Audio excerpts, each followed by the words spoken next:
honorable members, our beautiful Madam Speaker, members of the House, it is an absolute pleasure to stand before you this evening and give the State of Civil Society address. Now, civil society has in many ways been overlooked and undermined despite it being the backbone of many thriving societies, including our own. It is civil society that ensures that there are mentorship programs for young people who live in communities where there are no accessible role models. It is civil society that has ongoing feeding schemes ensuring that learners do not have to learn on an empty stomach. It is civil society that continues to fight the good fight against gender-based violence when those stories no longer feature on our news cycles and when our allies have gotten tired.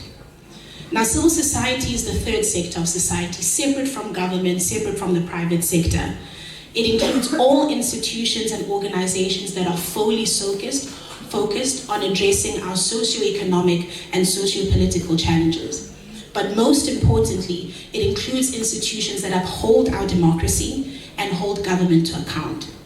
In many ways, decades ago, it is civil society organizations that continue to address pressing socioeconomic challenges for people of color when liberation was still being fought for. So with that said, it is an absolute shame that little, actually negligible investment has been made into sustaining, growing, and innovating the civil society sector.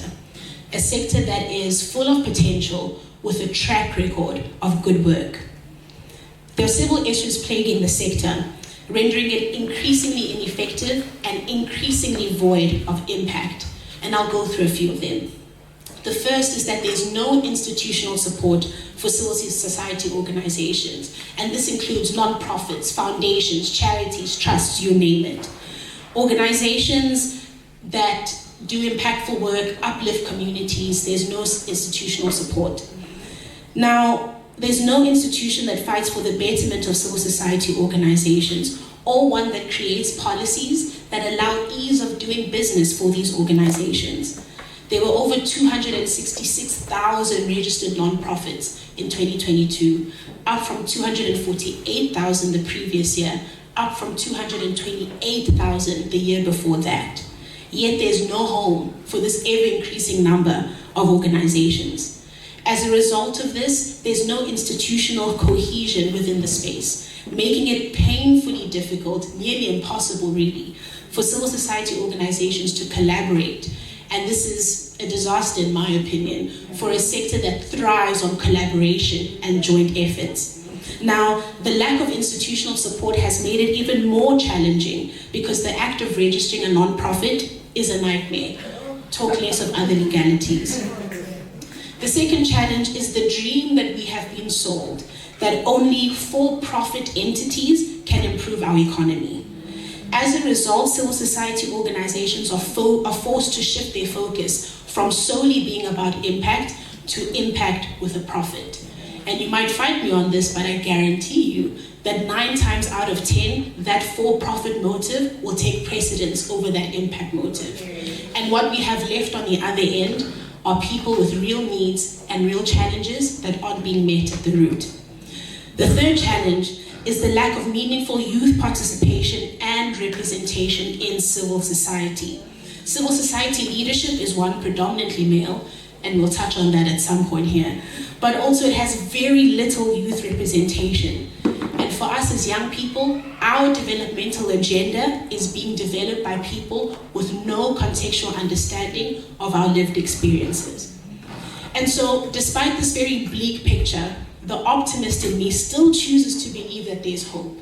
Hope for a civil society sector that is thriving and that is impactful. And I believe that the civil society sector of tomorrow can look a little bit like this. It can look like micro grants for smaller civil society organizations with less stringent requirements than normal grants, making it easier for these organizations to demonstrate their impact and unlock funding for even more impact to be made in the future. The civil society sector of tomorrow looks like one that has less red tape for these organizations to register and gain public benefit organization status. It looks like a registration process that is efficient, one that is easy, and at the very least does not take 2 years.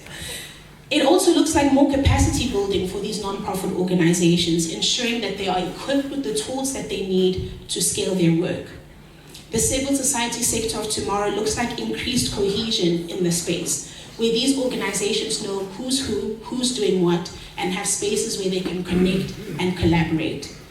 The civil society sector of tomorrow is one that is a viable employment prospect for young people, where they're able to see that impactful work is real work, dignified work, and meaningful work. It also looks like more innovation through technology to scale impact, reach people at scale, and also change the face of what non-profit programming can really look like. And so in my view, the civil society sector of tomorrow is one that is alive with possibilities. It is one that centers our society's most vulnerable. It is a civil society sector that is led by young people. And lastly, it is a civil society sector that makes solving the world's most complex, challenging, and intersectional issues just a little bit easier for those that are brave enough to tackle them head on. Thank you.